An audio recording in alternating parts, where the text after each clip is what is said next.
장난감 전차 K2 한국 놈들 이제 덫에 걸렸군. 놈들의 조준경 십자선이 제 미간을 겨누고 있다는 사실을 저는 까맣게 모르고 있었습니다. 평화로워 보였으니까요. 하얗게 덮인 설원, 바람에 펄럭이는 폴란드 국기, 그리고 긴장이 풀린 앳된 병사들의 웃음소리까지 모든 것이 완벽한 훈련 날의 아침이었습니다. 하지만 그 평화가 산산조각 나는데 걸린 시간은 고작 3초였습니다. 전쟁은 예고장 따위를 보내지 않습니다. 그저 불어오는 바람의 냄새가 묘하게 비릿해지고 등 뒤의 솜털이 곤두서는 기분 나쁜 감각으로 먼저 찾아올 뿐이죠. 지금부터 제가 할 이야기는 그 지옥 같았던 3초 뒤의 상황에서 어떻게 우리 대원들이 맨주먹으로 살아남았는지에 대한 피냄새 진동하는 기록입니다. 영하 25도.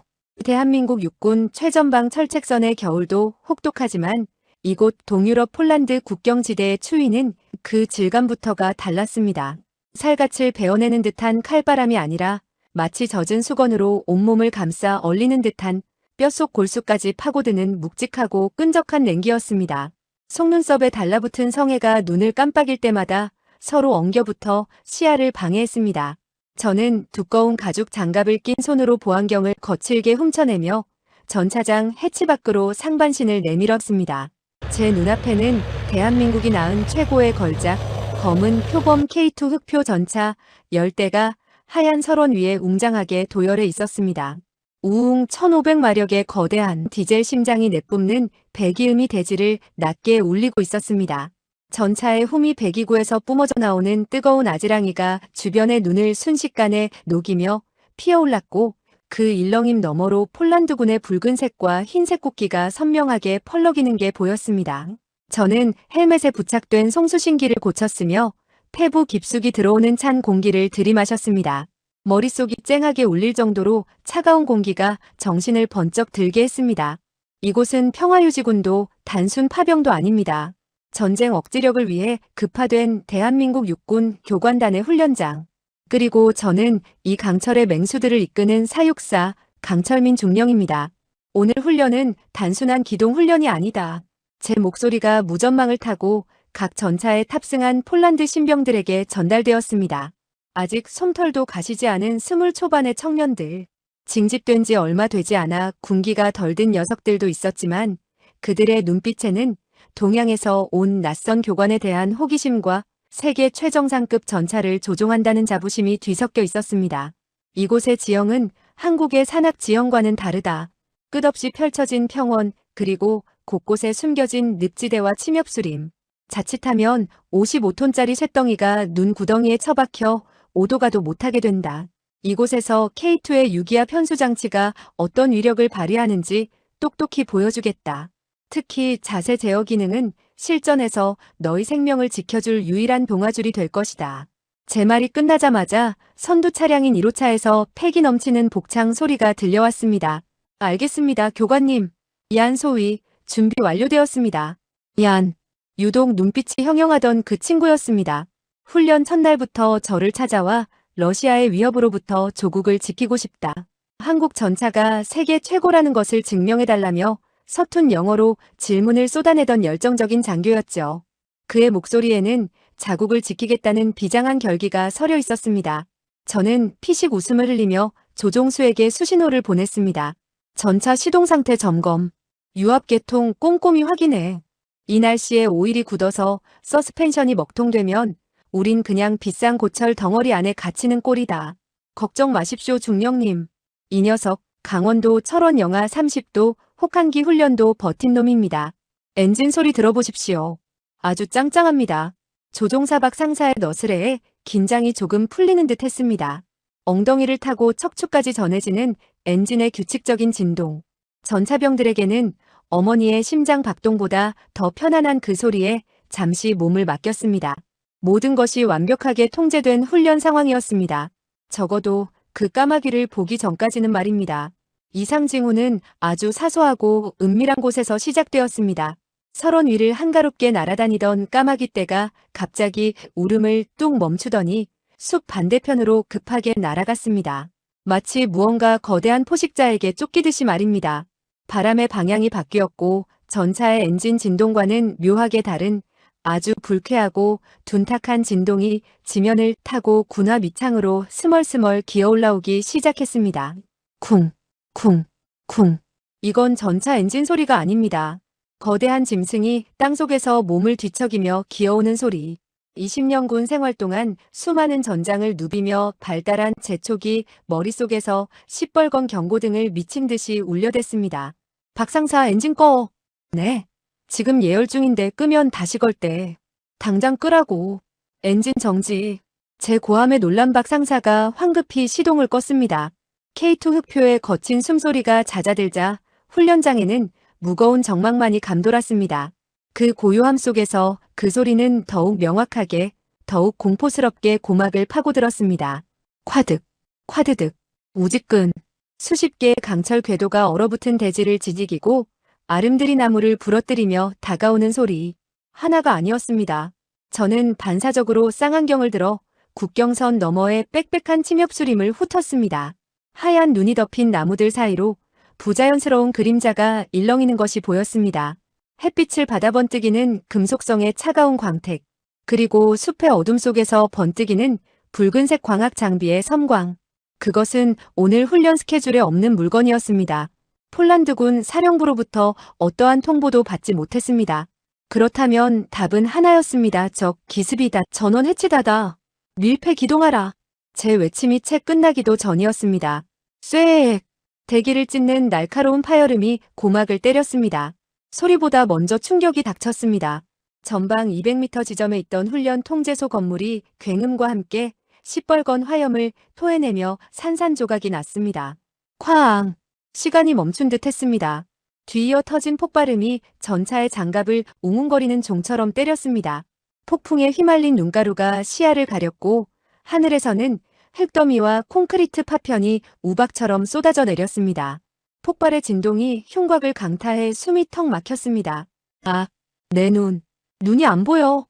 엄마, 살려줘요. 통신망 너머로 비명소리가 터져나왔습니다. 미처 해치를 닿지 못하고 나와있던 폴란드 신병 몇 명이 충격파에 튕겨나가 눈밭을 굴렀습니다. 하얀 설원은 순식간에 검은 흙과 붉은 선열 그리고 찢겨나간 군복 조각들로 얼룩졌습니다. 훈련용 공포탄, 연막탄, 천만에 매캐한 화약 냄새와 비릿한 피냄새가 섞인 이역겨운 공기. 이건 살을 찢고 뼈를 부러뜨리는 명백한 살상용 고폭탄이었습니다. 누군가 우리를 진짜로 죽이려 하고 있었습니다. 정신 차려. 각 차량 전차장은 부상자 확인하고 즉시 산개 대형으로 펼쳐. 한 곳에 모여 있으면 다 죽는다. 저는 목이 터져라 소리를 지르며 포탑 내부의 잔망경으로 눈을 돌렸습니다. 아비규환이 된 현장.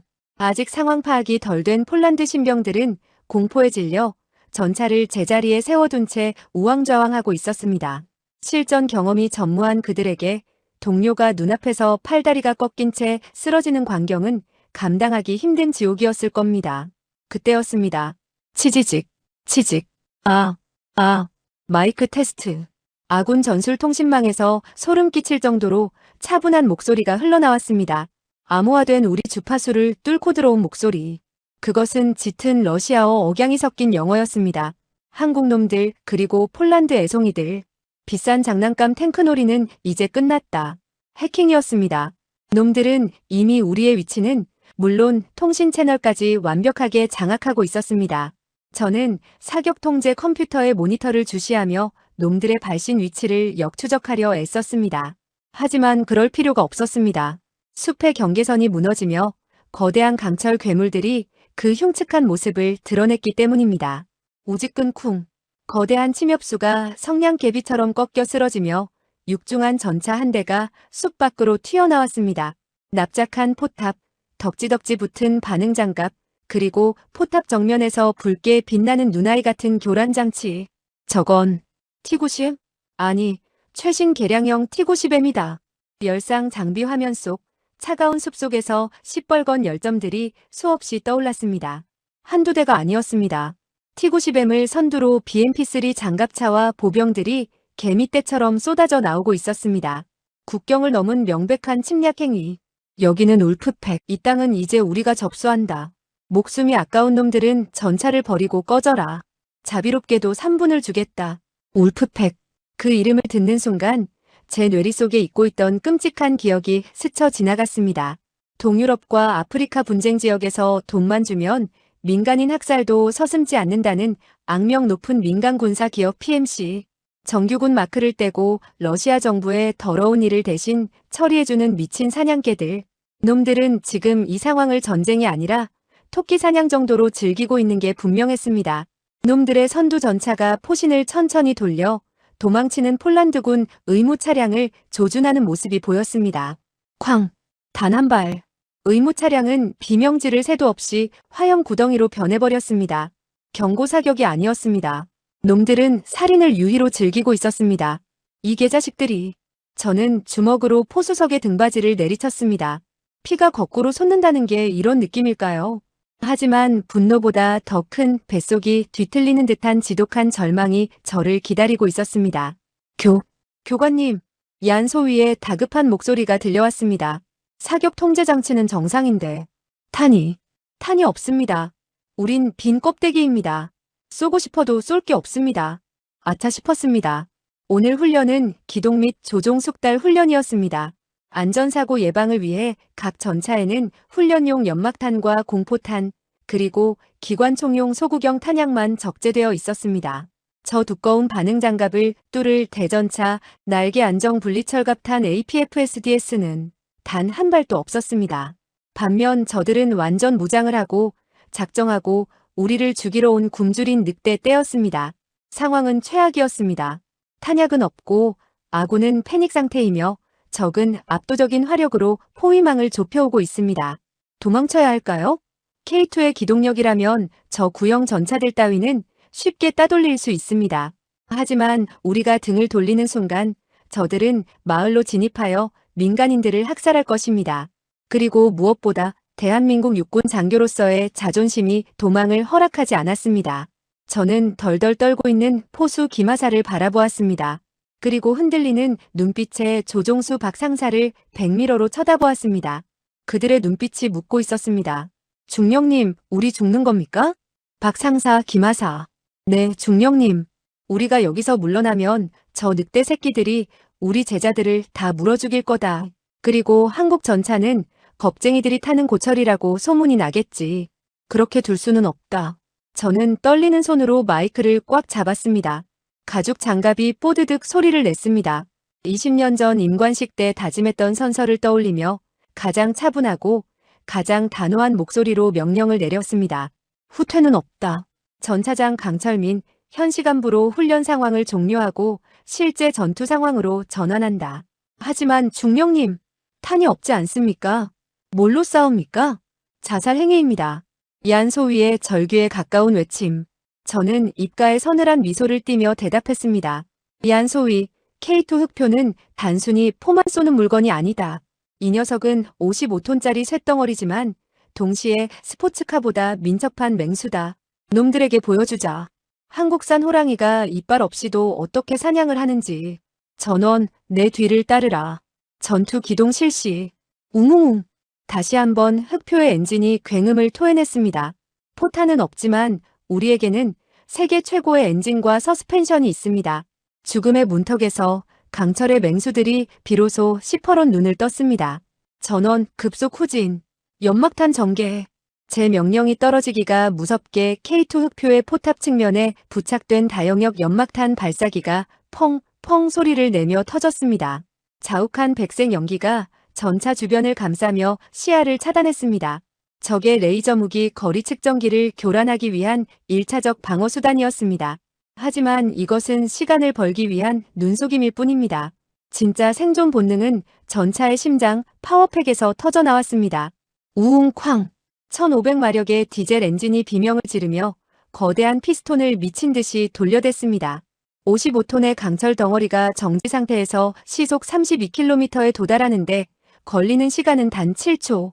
조종수 박 상사가 가속 페달을 바닥까지 밟자 전차는 마치 투석기에서 발사된 돌처럼 뒤로 튕겨 나갔습니다.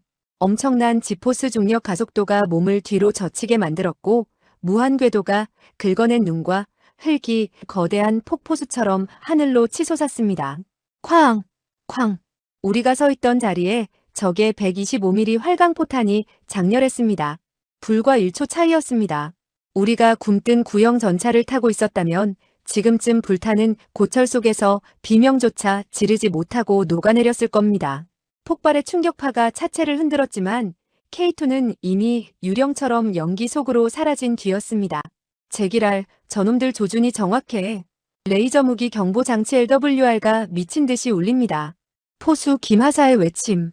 적들은 숙련된 사냥꾼이었습니다. 연막을 뚫고 열상 장비로 우리를 찾고 있었습니다. 하지만 그들은 한국산 호랑이의 발놀림을 계산에 넣지 못했습니다. 박 상사, 지그재그 기동. 평지라고 안심하지 마. 둔덕을 이용해. 알겠습니다. 꽉 잡으십시오. K2 흑표가 설원을 질주하기 시작했습니다. 일반적인 전차라면 덜컹거림 때문에 승무원의 내장이 뒤틀릴 속도였지만 흑표는 달랐습니다. 암 내장형 유기압 현수장치 ISU가 거친 노면의 충격을 물 흐르듯 흡수했습니다. 차체는 요동쳤지만 포탑은 자이로스코프처럼 수평을 유지하며 흔들림이 없었습니다. 마치 스키 선수가 모굴 코스를 내려오듯 거대한 덩치가 눈 덮인 언덕을 부드럽게 타고 넘었습니다. 통신망 너머로 폴란드 신병들의 감탄사가 터져나왔습니다. 맙소사, 이렇게 빠른 전차는 처음 봐요. 엔진 소리가 달라. 저건 기차가 아니라 제트기야. 이안 소위가 이끄는 1호차도 제 뒤를 바짝 쫓아오고 있었습니다.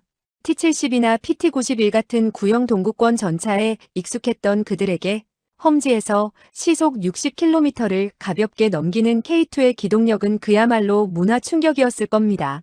반면 우리를 쫓는 울프팩의 T-90들은 사정이 달랐습니다. 녀석들은 검은 매연을 뿜으며 맹렬히 추격해왔지만 거친 설원 지형에 발이 묶여 둔탁하게 덜컹거렸습니다. 엔진 출력의 차이, 그리고 현수장치의 기술 격차가 설원 위에서 명백하게 드러나고 있었습니다. 거리가 조금씩 벌어지기 시작했습니다. 하지만 방심은 금물입니다. 30방향, 적 고속 기동 차량 접근. 김하사의 다급한 외침에 잔망경을 돌렸습니다. 숲의 측면 오솔길을 타고 BRDM2 정찰 장갑차 2대가 튀어나왔습니다. 바퀴 달린 차륜형 장갑차인 녀석들은 도로를 타고 우리보다 더 빠른 속도로 측면을 파고들어 퇴로를 차단하려 했습니다. 놈들의 포탑에 장착된 14.5mm 중기관총이 불을 뿜었습니다. 두두두두두. 총탄이 K2의 측면 장갑을 때리며 불꽃을 튀겼습니다. 다행히 전차의 장갑을 뚫지는 못했지만 놈들은 우리의 위치를 본대에 실시간으로 전송하며 좌표를 찍고 있었습니다. 저 눈을 멀게 하지 않으면 곧 곡사포탄이 우리 머리 위로 떨어질 것입니다. 주포는 쓸 수 없다. 공축 기관총과 전차장용 기관총으로 대응해. 거리가 너무 멉니다. 흔들려서 조준이 안 됩니다. 김하사가 울상을 지었습니다. 600m 거리에서 고속으로 달리는 표적을 기관총으로 맞추는 건 베테랑에게도 힘든 일입니다. 게다가 우리는 도망치는 중이었죠. 그때 제 머릿속에 훈련장에서 얀소위가 물어봤던 질문이 떠올랐습니다. 교관님, 한국 전차는 무릎을 꿇을 수 있다면서요? 박 상사, 전방 11시 방향 언덕 보여. 저기로 치고 올라간다. 네, 저기는 경사가 너무 급합니다. 뒤집힙니다. 잔말 말고 밟아. 올라가면서 전방 무릎 꿇기 자세 제어 실시. 박 상사는 제 의도를 즉시 알아채지는 못했지만 몸은 반사적으로 움직였습니다. 흑표가 굉음을 내며 가파른 언덕을 향해 돌진했습니다. 전차가 하늘로 솟구치는 듯한 느낌이 든 순간 자세 제어, 다운, 슉! 유압이 빠지는 소리와 함께 달리는 전차의 앞부분이 푹 꺼지며 차체가 앞으로 기울었습니다. 마치 사냥감이 웅크리듯 K2의 전면부가 낮아지며 언덕의 경사면과 완벽한 각도를 이뤘습니다. 이 기능은 원래 산악 지형에서 아래쪽 적을 쏘기 위한 것이었지만 지금은 달리는 와중에 차체의 롤링 좌우 흔들림을 강제로 억제하고 사격각을 확보하는 데 쓰였습니다. 순간적으로 시야가 안정되었습니다. 덜컹거리던 세상이 멈춘 듯 고요해졌습니다. 제 조준경 십자선 안에 의기양양하게 달려오던 BRDM 장갑차의 측면이 꽉 찼습니다. 지금이다. 쏴. 타타타타타타탕. 제 해치 앞에 달린 K6 12.7mm 중기관총이 불을 뿜었습니다. 동시에 포수석의 7.62mm 공축 기관총도 함께 울부짖었습니다. 손끝에 전해지는 묵직한 반동. 굵직한 예광탄들이 붉은 선을 그리며 허공을 가르고 정확히 적 장갑차의 얇은 측면 장갑에 박혔습니다. 콰직, 쾅, 마치 깡통을 찢는 듯한 소리. 12.7mm 철갑 소이탄은 BRDM의 장갑을 종이장처럼 뚫고 들어가 연료통과 엔진을 헤집어 놓았습니다. 명중입니다. 선두에 있던 BRDM이 붉은 화염을 토하며 옆으로 뒤집어졌습니다. 관성에 의해 눈밭을 몇 바퀴나 구르며 처참한 고철 덩어리가 되었습니다. 뒤따르던 또 다른 장갑차는 기겁을 하며 급브레이크를 밟다가 눈길에 미끄러져 나무를 들이받았습니다. 뭐하느냐? 이게 한국산 흑표다. 저는 주먹을 불끈 쥐었습니다. 주포 탄약이 없어도 우리는 이빨 빠진 호랑이가 아니었습니다. 압도적인 기동력과 자세 제어 능력이 만들어낸 완벽한 승리였습니다. 통신망에서 얀소위의 흥분한 목소리가 터져나왔습니다. 교관님, 방금 그건 마법입니까? 전차가 춤을 춥니다. 놈들이 우리를 못 맞춥니다. 감탄은 나중에 해라 얀. 아직 본 게임은 시작도 안 했다. 우리는 적의 정찰조를 박살내고 1차 포위망을 뚫는 데 성공했습니다. 하지만 100m로 보이는 숲은 여전히 검은 연기로 뒤덮여 있었고 분노한 늑대떼의 포효 소리는 점점 더 가까워지고 있었습니다. 전대원, 전방의 붉은 숲으로 진입한다. 거기서 놈들을 요리한다. 엔진의 열기 때문인지 아니면 솟구치는 아드레날린 때문인지 영하 20도의 추위는 더 이상 느껴지지 않았습니다. 전원 엔진 정지. 지금부터 숨소리도 내지 마라. 제 명령에 따라 10마리의 맹수가 일제히 숨을 멈췄습니다. 웅웅거리던 1500마력의 엔진음이 사라지자 붉은 숲이라 불리는 침엽수림에는 무거운 정적만이 내려앉았습니다. 숲의 이름처럼 붉은 갈색을 띤 거목들이 하늘을 가려 대낮인데도 어둑했습니다. 나뭇가지에 쌓인 눈이 무게를 이기지 못하고 툭 하고 떨어지는 소리조차 천둥소리처럼 크게 들릴 지경이었습니다. 우리는 놈들의 추격을 따돌렸다고 생각했습니다. 적의 경전차들을 박살내고 숲으로 들어왔을 때 뒤쫓던 T-90들의 엔진 소리가 멀어졌기 때문입니다. 폴란드 신병들은 안도의 한숨을 내쉬고 있었습니다. 살았습니다. 놈들이 숲까지는 못 들어오나 봅니다. 통신망으로 들려오는 얀소위의 목소리에도 물기가 어려 있었습니다. 하지만 제 등골을 타고 흐르는 식은땀은 멈추지 않았습니다. 무언가 이상했습니다. 놈들은 사냥개 PMC들입니다. 먹잇감을 눈앞에서 놓친 맹수가 이렇게 쉽게 포기할 리가 없습니다. 게다가 T-90은 숲에서도 충분히 기동할 수 있는 전차입니다. 그런데 왜 추격을 멈춘 거지? 그 의문은 사격 통제 컴퓨터의 모니터를 보는 순간 소름 끼치는 확신으로 바뀌었습니다. 전차장님, 위성 GPS 신호가 잡히지 않습니다. 통신도 먹통입니다. 김하사의 떨리는 보고. 계기판의 모든 신호 막대가 X를 가리키고 있었습니다.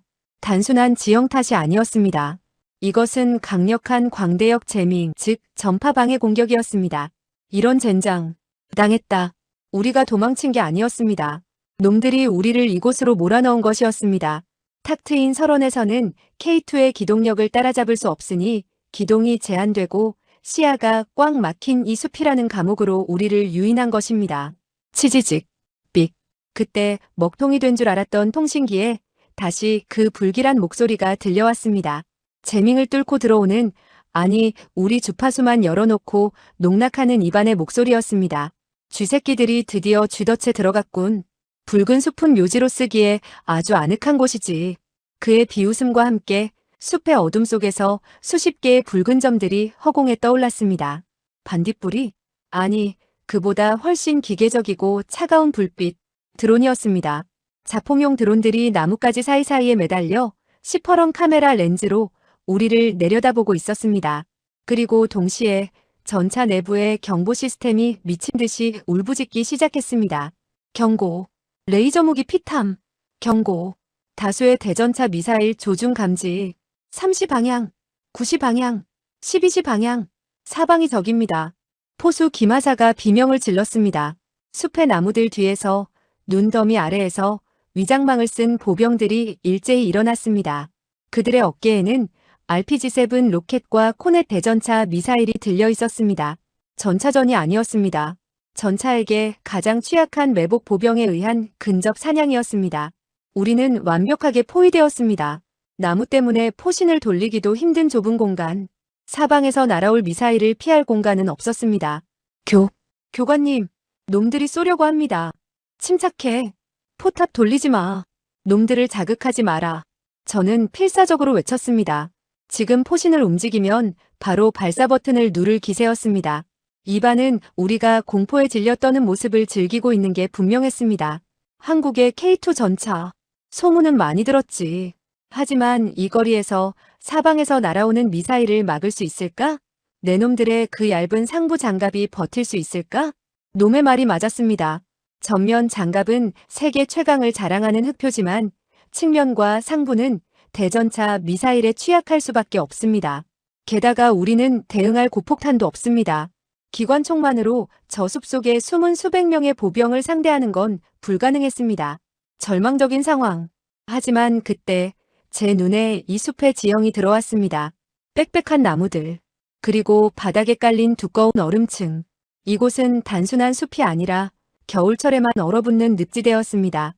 이반, 내 놈이 하나 강구한 게 있다. 저는 꺼져가는 통신기를 잡고 나지막이 읊조렸습니다. 놈이 들을 수 있을지는 모르겠지만 제 스스로에게 거는 최명과도 같았습니다. 우리는 쥐새끼가 아니라 범이다. 그리고 범은 궁지에 몰리면 쾅! 말이 끝나기도 전에 숲의 입구 쪽에서 거대한 폭발음이 들려왔습니다. 적들이 퇴로를 차단하기 위해 입구의 나무들을 폭파해 쓰러뜨린 것입니다. 거대한 나무들이 도미노처럼 쓰러지며 쿵, 쿵, 쿵 대지를 울렸습니다. 이제 뒤로 갈 길도 없습니다. 발사! 이반의 명령이 떨어졌습니다. 쉬익! 숲의 사방에서 하얀 연기 꼬리를 그리며 대전차 미사일 수십 발이 동시에 발사되었습니다. 죽음의 화살들이 우리를 향해 날아오는 그 찰나의 순간 시간은 엿가락처럼 늘어졌습니다. 이안 소위의 공포에 질린 눈, 기마사에 얼어붙은 손, 그리고 눈앞까지 다가온 불꽃. 인간의 반응 속도로는 절대 막을 수 없는 거리였습니다. 이제 남은 방법은 단 하나뿐이었습니다. 전 대원, APS 능동방어 체계 가동, 자동 요격 모드 활성화, 기계를 믿어라. 제 외침과 함께 조종수들이 일제히 붉은색 토글 스위치를 올렸습니다. 숲의 정적을 찢어발기는 미사일의 굉음 속에서 한국의 AI가 눈을 떴습니다. 쉬익! 죽음의 소리였습니다. 숲의 사방에서 날아온 수십 발의 코넷 대전차 미사일이 하얀 연기 꼬리를 그리며 우리를 향해 쇄도했습니다. 인간의 눈으로는 궤적을 쫓는 것조차 버거운 속도. 이안 소위가 비명을 질렀고 포수 기마사는 반사적으로 몸을 움츠렸습니다. 그 짧은 0.5초의 순간 베테랑인 저조차도 끝났다고 생각했습니다. 전차의 장갑이 아무리 두꺼워도 상부와 측면으로 동시에 쏟아지는 미사일 세례를 버틸 재간은 없으니까요. 하지만 그 절망의 찰나에 깨어난 것은 인간이 아니었습니다.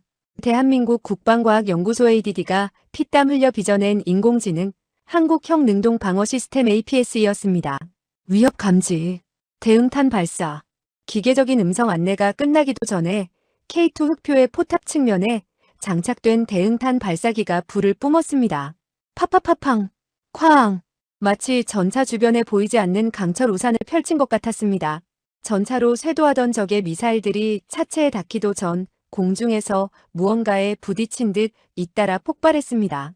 눈앞에서 시뻘건 화염과 파편이 비처럼 쏟아졌습니다. 귀를 찢는 폭음이 숲을 뒤흔들었고 엄청난 폭풍이 나무들을 뒤로 젖혔습니다. 으악! 통신망에서 비명이 터져나왔지만 그것은 고통의 비명이 아니었습니다. 눈앞에서 벌어진 믿기 힘든 광경에 대한 경악이었습니다. 자욱한 폭염과 먼지가 가라앉자 숲속에는 기묘한 정적이 감돌았습니다. 적장 이반은 확신했을 겁니다. 잿더미 속에 불타는 고철들만 남았을 거라고. 하지만 연기가 거치자 드러난 것은 상처 하나 없이 멀쩡하게 서 있는 열대의 흑표 전차였습니다. 그저 포탑 위에 그 흐름이 조금 묻었을 뿐 강철의 맹수들은 건재했습니다.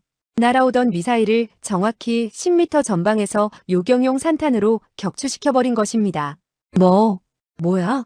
왜 안 터져? 불발탄인가? 아닙니다. 미사일이 닿기도 전에 공중에서 터져버렸습니다. 도청된 적들의 무전에서 당혹감이 묻어났습니다. 그제야 정신을 차린 얀소위가 떨리는 목소리로 물었습니다. 교관님, 방금 무슨 일이 일어난 겁니까? 우리가 살아있는 겁니까? 놀라지 마라, 얀. 이게 바로 능동방어체계 APS다.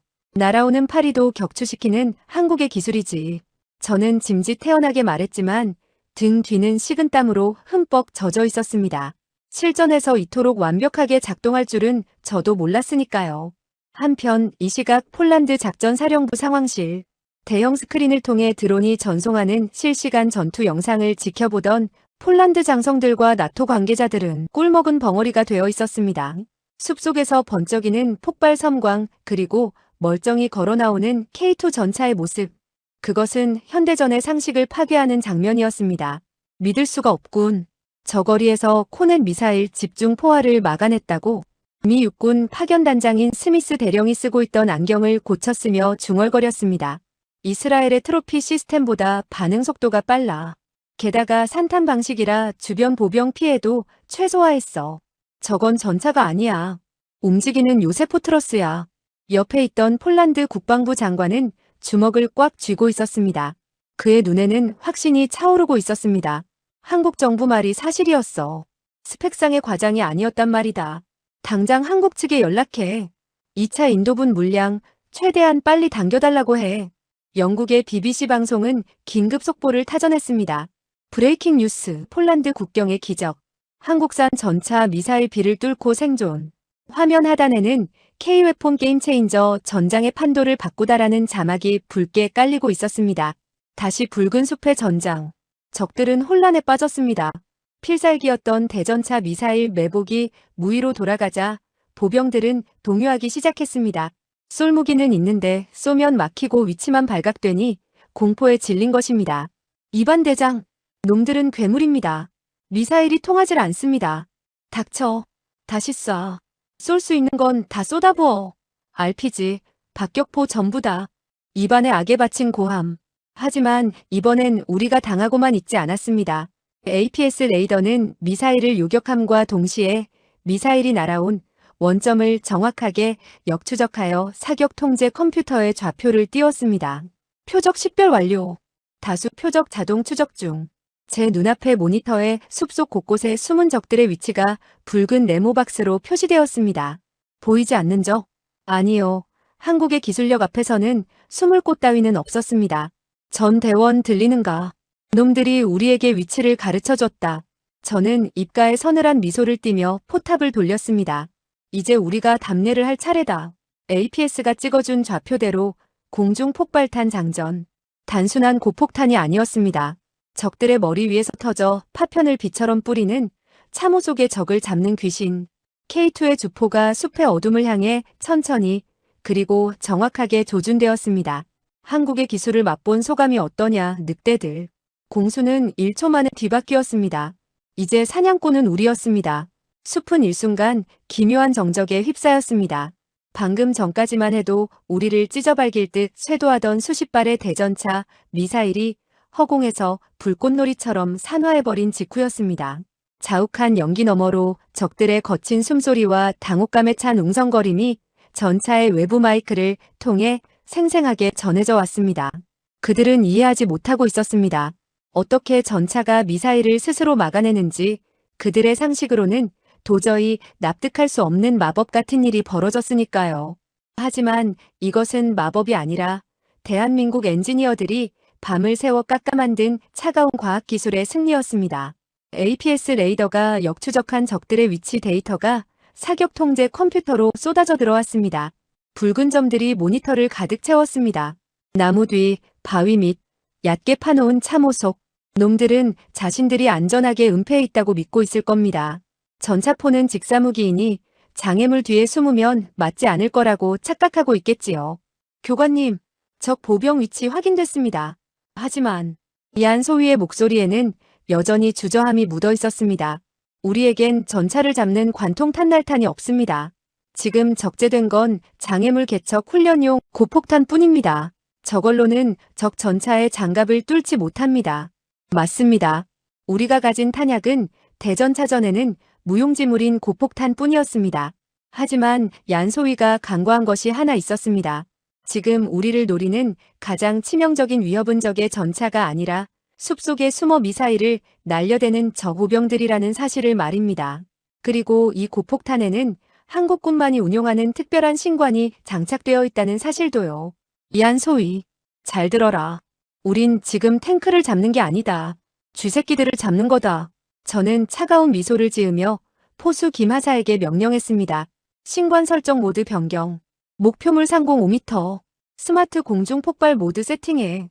네. 공중 폭발 모드 말씀이십니까? 김하사의 눈이 커졌지만 손은 이미 익숙하게 패널을 조작하고 있었습니다. K2 흑표의 주포는 단순히 쇳덩이를 날리는 파이프가 아닙니다. 포신 끝에 달린 신관 장입기는 발사되는 순간 탄약에 전자 신호를 입력합니다. 너는 날아가다가 정확히 목표물 머리 위 5m에서 터져라라고 명령을 내리는 것입니다. 자동 장전 장치가 윙, 철컥 소리를 내며 노란색 탄두의 고폭탄을 약실에 밀어 넣었습니다. 120mm의 거대한 강철 주먹이 장전되는 소리는 언제 들어도 든든했습니다. 전 차량 데이터 링크로 표적 분배 완료. 한 놈도 놓치지 마라. 사격 개시. 제 외침과 동시에 흑표의 포신이 불을 뿜었습니다. 쾅, 쾅, 쾅. 10대의 전차가 일제히 포효했습니다. 귀를 찢는 폭음과 함께 숲의 공기가 맹렬하게 진동했습니다. 폭우에서 뿜어져 나온 화염이 어두운 숲을 대낮처럼 밝혔습니다. 하지만 이번 사격은 평소와 달랐습니다. 포탄들이 나무줄기에 부딪혀 터지는 것이 아니었습니다. 놈들의 머리 위, 적들이 숨어있는 참호와 바위의 바로 위 허공. 그곳이 타격 지점이었습니다. 슈, 펑, 퍼버벙. 마치 하늘에서 천둥이 치듯 포탄들이 허공에서 맹렬한 섬광을 터뜨렸습니다. 지면 충돌식 폭발이 아니었습니다. 목표 지점 상공에서 정확하게 터진 포탄은 수천 개의 텅스텐 파편을 아래쪽으로, 즉 적들의 정수리를 향해 소나기처럼 뿌려댔습니다. 이것이 바로 강철의 비였습니다. 으악! 살려줘! 위다! 위에서 터진다! 숨을 곳이 없어! 적들의 통신망은 비명으로 뒤덮였습니다. 나무 뒤에 숨으면 안전할 줄 알았던 놈들에게 하늘에서 쏟아지는 파편은 피할 수 없는 재앙이었습니다. 두꺼운 참호벽도 아름드리 나무도 소용없었습니다. 파편은 중력을 타고 위에서 아래로 가장 취약한 곳을 파고들었습니다. RPG를 들고 있던 사수들, 미사일 유도 장치를 잡고 있던 관측병들이 속수무책으로 쓰러졌습니다. 숲은 순식간에 생지옥으로 변했습니다. 나뭇가지들이 파편에 찢겨 눈처럼 흩날렸고 하얀 설원은 적들이 흘린 피로 붉게 물들었습니다. 드론으로 이 광경을 지켜보던 폴란드 지휘부조차 입을 다물지 못했습니다. 세상에, 저게 전차포라고? 마치 저격수가 쏘는 것 같군. 숨을 곳을 없애버리는군요. 한국군 교리, 정말 무섭도록 실전적입니다. 스미스 대령이 혀를 내둘렀습니다. 한국의 산악 지형에서 적을 제압하기 위해 개발된 이 기술이 폴란드의 평지 숲에서도 완벽한 위력을 발휘하고 있었습니다. 약 3분간의 일방적인 포격, APS로 미사일을 막아내고 공중 폭발탄으로 보병을 지워버리는 이 압도적인 퍼포먼스 앞에 악명 높던 용병 기업 울프팩의 기세는 완전히 꺾였습니다. 이건 말도 안 돼. 저놈들은 악마야. 후퇴. 보병들 다 죽는다. 후퇴해. 적의 부대장급으로 보이는 자가 울부짖으며 후퇴 명령을 내렸습니다. 숲속에서 살아남은 몇몇 패잔병들이 무기를 버리고 뒤도 돌아보지 않고 도망치기 시작했습니다. 하지만 저는 사격 중지 명령을 내리지 않았습니다. 아직이다. 아직 놈들의 머리가 남아있다. 보병들이 제거되자 숲 깊숙한 곳에 숨어있던 진짜 적들이 모습을 드러냈습니다. 보병의 어모를 잃고 발가벗겨진 적의 주력 전차 T-90M들. 이반이 타고 있는 지휘 차량을 포함한 5대의 전차가 당황한 기색이 역력한 채 엉거주춤하게 서 있었습니다. 놈들은 알았습니다. 보병 없는 전차는 숲속에서 눈먼 코끼리에 불과하다는 것을. 그리고 이제 자신들을 지켜줄 인간 방패가 사라졌다는 것을 말입니다. 김하사, 전방의 적 전차 식별되나? 식별됩니다. 하지만 중령님, 말씀드렸다시피 우린 고폭탄밖에. 관통력이 부족해서 정면 승부는 불가능합니다.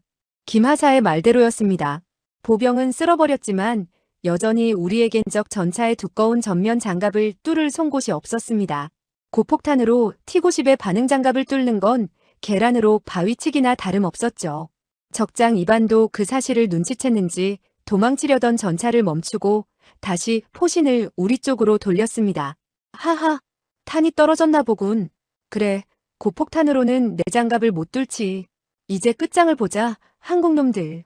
이반의 광기 어린 목소리가 들려왔습니다.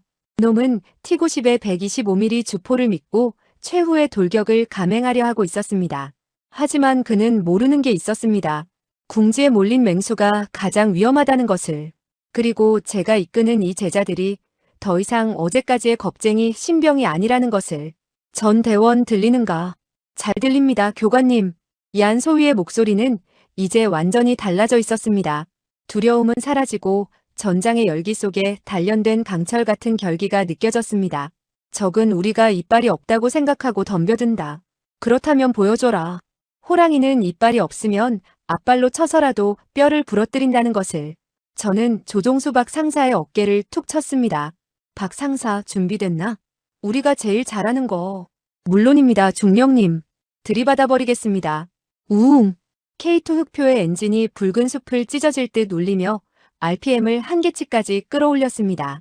포탄이 안 통하면 55톤의 질량 그 자체를 무기로 쓴다. 우리는 정면 승부를 피하지 않고 오히려 적을 향해 가속 페달을 밟았습니다. 강철과 강철의 격돌. 진짜 싸움은 이제부터였습니다. 죽어라, 한국놈. 적장 이반의 목소리가 통신망을 찢을 듯 울려 퍼졌습니다. 거친 눈보라를 뚫고 튀어나온 T-90M 전차 한 대가 제 정면으로 쇄도에 들어왔습니다. 거리는 불과 200m.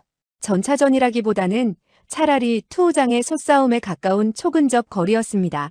놈의 125mm 주포 구멍이 시커먼 동공처럼 확대되어 제 시야를 가득 채웠습니다. 그 포신은 정확히 제 전차 지휘 차량 1호차의 포탑 링터런 링을 겨누고 있었습니다. 전차에서 가장 취약한 목덜미. 저는 반사적으로 조종수 박 상사의 어깨를 걷어차며 회피 기동을 지시하려 했지만 이미 늦었다는 것을 직감했습니다. 숲의 빽빽한 나무들이 좌우를 가로막고 있었고 후진 기어를 넣기엔 놈의 손가락이 발사 버튼에 닿아 있는 시간이 더 빨랐습니다. 아, 이렇게 끝나는 건가? 20년 군 생활. 수많은 전장을 누비며 대한민국을 지켜왔다는 자부심. 하지만 그 마지막이 이 폴란드의 차가운 숲속 이름 모를 용병의 손에 의한 죽음이라니. 등골이 서늘해지며 시간이 엿가락처럼 늘어지는 주마등이 스쳐 지나갔습니다. 저는 이를 악물며 다가올 충격을 대비해 몸을 웅크렸습니다. 죽더라도 놈에게 들이받아 기를 터주겠다는 최후의 발악이었습니다. 눈을 질끈 감으려는 그 찰나의 순간이었습니다. 교관님, 위험합니다. 오른쪽 측면 숲에서 짐승의 포효 같은 굉음과 함께 흙먼지가 하늘로 치솟았습니다. 얀소이였습니다. 녀석이 탑승한 2호차 K2 흑표가 제 명령도 없이 독단적으로 엔진 RPM을 한계치까지 끌어올렸습니다. 무한궤도가 얼어붙은 땅을 갈아엎으며 미친 속도로 튀어나갔습니다. 마치 어미를 향해 날아오는 화살을 대신 맞으려는 새끼 맹수처럼 얀소위의 전차가 제 전차와 이반의 포신 사이 그 좁은 틈으로 몸을 던져 끼어들었습니다. 자신의 가장 약한 부분인 측면 장갑을 적에게 적나라하게 노출한 채로 말입니다. 안 돼. 얀, 멈춰. 비켜. 제 비명은 터져나온 굉음에 흔적도 없이 묻혀버렸습니다. 쾅. 고막이 터질 듯한 파열음과 함께 세상이 하얗게 멀어졌습니다. 이반의 전차에서 발사된 125mm 대전차 고폭탄이 얀의 전차 우측면에 정확히 직격했습니다. 태양을 삼킨 듯한 엄청난 섬광이 어두운 숲을 집어삼켰고 폭발의 충격파가 10m 뒤에 있던 제 전차까지 뒤흔들어 놓았습니다. 잔망경 시야가 온통 붉은 화염으로 뒤덮였습니다. 검은 연기와 시뻘건 불길이 하늘로 치솟으며 얀의 전차를 완전히 집어삼켰습니다. 얀, 심장이 덜컥 내려앉아 바닥을 치는 기분이었습니다. 제자가 훈련 첫날 서툰 경례를 붙이며 웃던 그 어린 폴란드 장교가 저를 살리겠다고 대신 죽은 것입니다. 아무리 최신 3.5세대 전차라도 측면 장갑은 얇습니다. 게다가 저 200m 거리에서 러시아제 고폭탄을 정통으로 맞았다면 생존 확률은 제로에 가까웠습니다. 메탈제트라고 불리는 초고열의 구리 분사가 전차 내부를 휩쓸고 지나갔을 끔찍한 상상이 뇌리를 스쳤습니다. 무전기에서는 지직거리는 잡음만 들릴 뿐 얀의 목소리는 들리지 않았습니다. 응답해. 얀, 제발 응답해. 제가 아무리 소리쳐도 돌아오는 건 침묵뿐이었습니다. 크하하, 봤느냐? 멍청한 녀석. 입안에 광기 어린 웃음소리가 스피커를 찢을 듯 울려 퍼졌습니다. 의리놀이를 하더니 꼴 좋구나. 고철이랑 같이 타 죽었어. 저 안에서 통고이가 됐을 거다. 다음은 내 차례다. 강철민. 분노가 머리끝까지 치솟았습니다. 눈앞이 붉게 물들었습니다. 이 개자식들을 갈기갈기 찢어 죽여도 시원찮을. 슬픔은 순식간에 사리로 바뀌었습니다. 저는 눈물을 머금고 포수 김하사에게 소리쳤습니다. 김하사, 놈에게 돌격해. 포가 안 되면 그냥 들이받아버려. 같이 죽자. 우리가 죽더라도 저놈만은 지옥으로 끌고 가겠다는 심정이었습니다. 김하사도 입술을 깨물며 조종 레버를 당기려던 그 순간이었습니다. 치익 슈! 불타오르던 얀의 전차 그 시커먼 연기 속에서 기묘한 소리가 들려왔습니다. 그것은 무언가 폭발하는 소리가 아니라 강력한 고압가스가 분사되는 소리였습니다. 그리고 뒤이어 아주 낮고 묵직한 기계음이 들려왔습니다. 우웅, 위잉. 그것은 전차의 포탑 구동 모터가 돌아가는 소리였습니다. 입안의 웃음소리가 뚝 끊겼습니다. 숲속의 모든 병사들이, 저도 김하사도 숨을 멈추고 연기 속을 응시했습니다. 시간마저 얼어붙은 듯한 정적, 자욱한 검은 연기와 화염을 뚫고 거대한 강철의 포신이 천천히, 아주 천천히 숲의 공기를 가르고 나왔습니다. 마치 지옥불 속에서 걸어나오는 악마의 뿔처럼. 철커덕. 전차장의 해치가 열리는 소리가 숲의 정막을 날카롭게 깼습니다. 그리고 연기 속에서 콜록거리는 기침 소리와 함께 믿을 수 없는 목소리가 들려왔습니다. 콜록, 콜록. 교관님, 저 살아있습니다. 얀 소희였습니다. 그가 살아있었습니다. 바람이 불어 연기가 거치자 드러난 K2의 모습은 충격 그 자체였습니다. 측면에 부착된 반응 장갑 RA 블록 대여섯 개가 터져나가 검게 그을려 있었고 사이드 스커트는 찌그러져 너덜거리고 있었습니다. 하지만 차체는 멀쩡했습니다. 뚫리지 않았습니다. 그 끔찍한 폭발 속에서도 내부는 관통되지 않았던 것입니다. 어떡해? 측면을 맞았는데? 정통으로 맞았는데 왜 안 터진 거야? 입안의 목소리가 당혹감을 넘어 공포로 떨리기 시작했습니다. 그의 상식으로는, 아니, 전 세계 어떤 전차 교범의 상식으로도 측면을 맞고 저렇게 멀쩡할 수는 없었습니다. 러시아제 전차였다면 이미 포탑이 사출되어 하늘을 날고 있었을 상황이었습니다. 이유는 단 하나. 대한민국 국방과학연구소 ADD의 편집증적인 생존 설계 덕분이었습니다. 적의 포탄이 닿는 순간 K2 표면에 부착된 비활성 반응장갑이 먼저 폭발하며 적탄의 메탈 제트를 분산시켰습니다. 1차 충격이 줄어든 상태에서 특수 세라믹과 티타늄 합금으로 이루어진 복합 장갑층이 남은 운동 에너지를 스펀지처럼 흡수해버린 것입니다. 심지어 충격으로 발생한 미세한 화재조차 내부의 자동 소화 장치가 0.05초 만에 감지하고 할론 가스를 분사해 초기에 진압해버렸습니다. 이안 소위가 해치 밖으로 상반신을 내밀고 그을음 묻은 얼굴로 피 묻은 장갑 낀 손을 들어 엄지를 치켜 세웠습니다. 경고등은 좀 떴지만 엔진, 구동 개통, 사격 통제 장치 전부 정상입니다. 이 전차 정말 미친 방어력입니다. 끄떡없습니다. 그 순간 저는 전신의 털이 곤두서는 전율을 느꼈습니다. 이것은 기적이 아니었습니다. 이것은 완벽하게 계산된 대한민국 공학의 승리였습니다. 우리 기술자들이 병사의 생명이 최우선이다라며 수천 번의 실험 끝에 완성한 그 집요한 생존 본능이 오늘 이 먼 이국 땅에서 한 젊은 장교의 목숨을 구한 것입니다. 상황은 완전히 뒤집혔습니다. 적들은 귀신을 본 듯한 표정이었습니다. 쏘면 터져야 하는데 터지기는커녕 불을 끄고 포탑을 돌려 자신들을 노려보는 전차. 그것은 싸울 의지를 근본부터 꺾어버리는 공포 그 자체였습니다. T-90M은 이제 더 이상 맹수가 아니었습니다.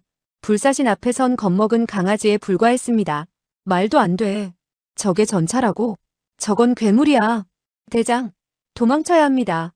놈들은 죽지 않습니다. 미사일도 안 통하고 포탄도 안 통합니다. 적의 무전망이 패닉으로 물들었습니다.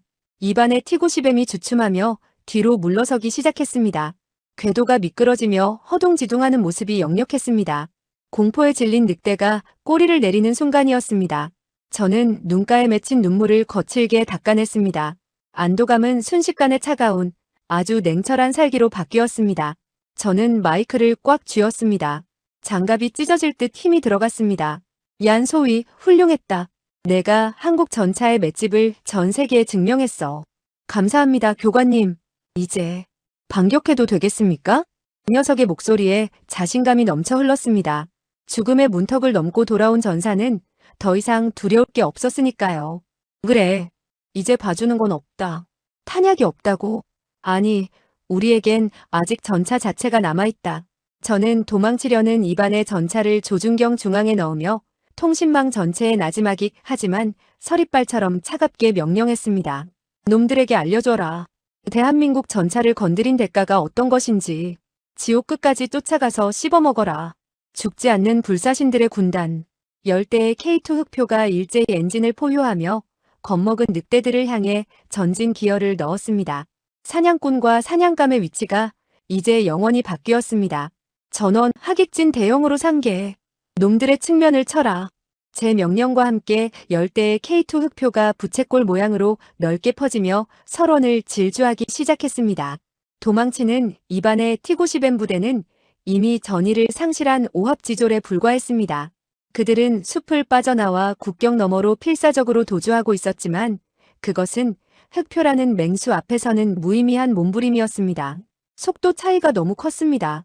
러시아제 T-90M이 검은 매연을 뿜으며 시속 45km로 헐떡거릴 때 1500마력 파워팩을 장착한 K2는 시속 70km로 눈밭을 미끄러지듯 주파했습니다. 거리는 순식간에 좁혀졌습니다. 덜컹거리는 적 전차들과 달리 흑표의 포신은 마치 허공에 고정된 듯 미동도 하지 않았습니다. 거친 요철을 암 내장형 현수장치 ISU가 물 흐르듯 흡수하고 있었기 때문입니다. 이것은 단순한 추격전이 아니었습니다. 움직이는 사격장에서 고정 표적을 쏘는 것과 다를 바 없는 일방적인 학살의 서막이었습니다. 거리 1500, 사격 개시, 목표 적 3호차 궤도, 발사, 쾅, 달리는 전차에서 쏜 포탄이라고는 믿기지 않는 정밀도였습니다. 이안 소위의 전차에서 발사된 고폭탄이 도주하던 적 T-90의 오른쪽 궤도를 정확히 타격했습니다. 콰직 끼익! 궤도가 끊어진 적 전차는 관성을 이기지 못하고 팽이처럼 빙글 돌더니 옆으로 처박혔습니다. 나이스 샷! 다음 목표. 비록 전면 장갑을 뚫을 관통탄은 없었지만 우리에겐 적의 발과 눈을 멀게 할 고폭탄과 12.7mm 중기관총이 있었습니다. K2의 사격 통제 장치는 적 전차의 가장 약한 부위인 궤도, 엔진 그릴, 포수 조준경만을 골라 붉은 십자선을 띄워주었습니다. 이 시각 폴란드 작전사령부 상황실. 대형 스크린을 통해 이 추격전을 지켜보던 나토 장성들의 입에서는 신음인지 감탄인지 모를 소리가 터져 나왔습니다. 맙소사, 저게 가능한 기동입니까? 시속 60km로 험지를 달리면서 표적의 궤도만 골라 맞추다니요. 미 육군 스미스 대령이 안경을 벗어 닦으며 고개를 저었습니다. 헌터킬러 기능입니다.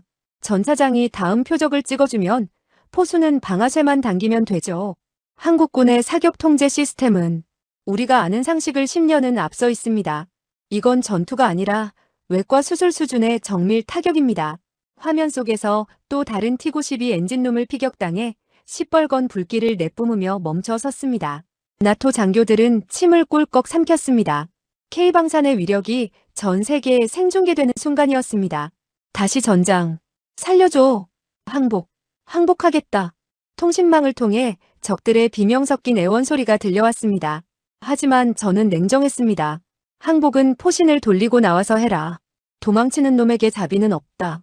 자비란 강자가 베푸는 것이지 약자가 구걸하는 것이 아닙니다. 우리는 지금 확실한 응징을 통해 놈들의 뼈에 공포를 새겨야 했습니다. 그래야 다시는 이 땅을 넘보지 못할 테니까요. 이제 남은 건 선두에서 도망치는 적장 입안의 지휘 차량뿐이었습니다. 놈은 부하들이 당하는 동안 연막탄을 미친 듯이 뿌리며 국경선 바로 앞까지 도망쳐 있었습니다.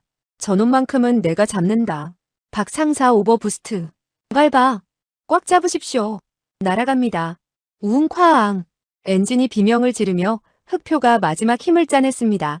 눈보라를 뚫고 순식간에 입안의 전차 옆으로 따라붙었습니다. 거리는 불과 10m. 나란히 달리는 상황. 저는 옆을 보며 이반과 눈을 마주쳤습니다. 놈은 공포에 질린 눈으로 저를 쳐다보더니 다급하게 포탑을 제 쪽으로 돌리려 했습니다. 늦었다. 놈의 포탑이 돌아가는 속도보다 제 전차의 기동이 빨랐습니다. 박 상사. 충격 준비. 들이받아. 충격 대비. 쾅. 55톤과 48톤의 강철 덩어리가 충돌했습니다. 엄청난 금속성 굉음과 함께 불꽃이 튀었습니다. K2 흑표가 T-90의 측면을 그대로 들이받아 밀어버렸습니다. 무게중심이 무너진 이반의 전차가 기우뚱하더니 국경선 표지석을 들이받고 눈구덩이에 처박혔습니다. 궤도가 헛돌며 눈을 파헤쳤지만 이미 흑표의 육중한 차체가 놈의 퇴로를 막아선 뒤였습니다. 이반의 전차 포신이 덜덜 떨며 저를 향해 돌아오려 했습니다. 최후의 발악. 하지만 그보다 먼저 제 전차의 120mm 주포가 놈의 포탑링, 즉 포탑과 차체 사이의 틈새를 0.1mm 오차도 없이 겨눴습니다. 체크메이트다. 저는 아주 차갑게 중얼거리며 발사 버튼을 눌렀습니다. 쾅! 고폭탄이 놈의 포탑 링 틈새에서 터졌습니다. 전차를 파괴할 필요도 없었습니다. 폭발의 충격으로 포탑 구동 장치가 녹아버렸고 놈의 주포는 힘없이 고개를 떨궜습니다. 완벽한 제압이었습니다. 끄집어내. 제 명령에 얀소위와 폴란드 병사들이 달려들어 T-90의 해치를 뜯어냈습니다.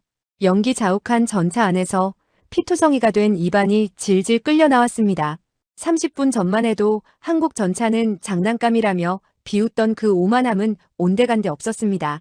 그는 공포에 질려 오줌을 지린 바지를 입고 눈 덮인 땅에 처박혔습니다. 살려줘. 나는 시키는 대로 했을 뿐이야. 비굴하게 목숨을 구걸하는 용병대장. 얀소위가 놈의 멱살을 잡고 일으켜 세웠습니다. 그리고 주머니에서 태극기와 폴란드 국기 배지를 꺼내 놈의 눈앞에 들이밀었습니다. 잘 봐라. 내 놈들이 건드린 게 누군지. 이안의 주먹이 이반의 얼굴에 꽂혔습니다. 퍽. 놈이 옥수수 털리듯 이빨을 뱉으며 쓰러졌습니다. 주변을 둘러보니 상황은 종료되어 있었습니다. 열대의 적 전차는 모두 고철이 되어 널브러져 있었고 살아남은 용병들은 손을 들고 무릎을 꿇고 있었습니다. 아군의 피해는 제로. 그 흐름과 칠이 좀 벗겨진 것 외에는 열대의 흑표 모두 엔진이 펄펄 살아 숨쉬고 있었습니다. 압도적인 완승이었습니다. 하늘에서는 상황을 지켜보던 폴란드 공군의 F-16 전투기들이 승리를 축하하는 로우 패스 비행을 하며 굉음을 울렸습니다. 교관님, 우리가 이겼습니다. 얀소위가 헬멧을 벗어던지며 제게 달려왔습니다. 그의 얼굴은 검댕과 눈물로 엉망이었지만 표정만큼은 세상을 다 가진 듯 환했습니다. 저는 전차장 해치 위에 걸터앉아 떨리는 손으로 담배 한 개비를 꺼내 입에 물었습니다. 불을 붙이자 매캐한 연기가 차가운 폴란드의 공기 속으로 흩어졌습니다. 그래, 이겼다. 아주 완벽하게. 그때 제 헬멧 통신기로 폴란드 국방부 장관의 긴급 음성이 들어왔습니다. 강중령 귀관과 한국군 교관단의 활약에 경의를 표하네. 방금 대통령께서 특별 명령을 내리셨네. 오늘부로 K2 전차 500대 추가 도입 계약을 즉시 체결하라고 말이야. 그리고 고마네. 우리 조국을 지켜줘서. 저는 피식 웃으며 통신기를 껐습니다. 계약 따위는 나중 문제입니다. 지금 중요한 건 내 제자들이 살아서 웃고 있다는 것, 그리고 대한민국이 만든 이 강철 호랑이가 세계 최강임을 증명했다는 사실뿐이었습니다. 설원 위로 석양빛이 붉게 내려앉고 있었습니다. 쓰러진 적들의 잔해 위로 승리자들의 그림자가 길게 드리워졌습니다. 그것은 대한민국 육군 그리고 K방산의 위대한 승전보였습니다. 전투가 끝난 폴란드의 들판에는 무거운 침묵과 매캐한 디젤 냄새 그리고 아직 식지 않은 포신의 열기가 뒤섞여 있었습니다. 붉게 타오르는 저녁 노을이 설원을 비추자 파괴된 적 전차들의 검은 잔해들이 마치 흉물스러운 묘비처럼 그림자를 길게 드리웠습니다. 후! 저는 떨리는 손으로 전차장 해치를 열고 밖으로 나왔습니다. 차가운 공기가 폐부 깊숙이 들어오자 그제야 긴장이 풀리며 다리가 후들거렸습니다. 55톤 강철 덩어리 안에서 생사를 오간 지 불과 30분. 하지만 그 시간은 제 인생에서 가장 긴 30분이었습니다. 저 멀리서 얀소위가 전차에서 뛰어내려 제게 달려오는 모습이 보였습니다. 녀석의 얼굴은 검댕으로 엉망이었고 군복은 땀과 기름으로 절어 있었지만 눈빛만은 밤하늘의 별처럼 빛나고 있었습니다. 교관님, 우리가 해냈습니다. 얀이 벅차오르는 감정을 주체하지 못하고 와락 저를 끌어안았습니다. 이역만리 타국에서 언어도 피부색도 다른 청년이 저를 형제처럼 껴안고 울먹이고 있었습니다. 저는 녀석의 등, 아니 방탄조끼 위를 투박하게 두드려 주었습니다. 그래, 내가 해냈다. 훌륭했다, 얀. 그때였습니다. 마을 쪽에서 웅성거리는 소리가 들려왔습니다. 전투 내내 지하실에 숨죽여 있던 주민들이 하나둘씩 밖으로 나오고 있었습니다. 겁에 질린 아이의 손을 잡은 어머니, 지팡이를 짚은 노인. 그들은 아직 연기가 피어오르는 전장을 두려운 눈으로 바라보다가 태극기가 선명하게 박힌 K2 전차들을 보고는 안도의 눈물을 터뜨렸습니다. 한백발의 할머니가 김이 모락모락 나는 주전자를 들고 제게 다가왔습니다. 주름진 손으로 따뜻한 차가 담긴 컵을 건네며 할머니는 떨리는 목소리로 무언가를 말했습니다. 폴란드어를 알아들을 순 없었지만 그 눈빛만으로 충분했습니다. 고맙습니다. 우리를 지켜줘서 고맙습니다. 저는 뜨거운 차를 한 모금 마셨습니다. 얼어붙었던 몸이 녹아내리며 가슴 한구석에서 뜨거운 무언가가 울컥 치솟았습니다. 문득 70여 년 전 우리 조국이 전쟁의 폐허 속에 있었을 때가 떠올랐습니다. 그때 우리도 누군가의 도움을 간절히 기다렸었죠. 춥고 배고팠던 그 시절 유엔군의 탱크를 보며 안도했던 우리 부모님 세대의 마음이 이랬을까요? 교관님, 무슨 생각을 그렇게 하십니까? 얀 소위가 컵을 받아들며 물었습니다. 저는 씁쓸하면서도 자랑스러운 미소를 지으며 대답했습니다. 그냥 옛날 생각 좀 했다. 내 조국도 예전엔 도움을 받던 나라였거든. 그런데 이제는 이렇게 친구를 도울 수 있는 나라가 되었구나 싶어서. 얀 소위는 제 말을 듣고는 잠시 숙연해지더니 자신의 전차 측면을 가리켰습니다.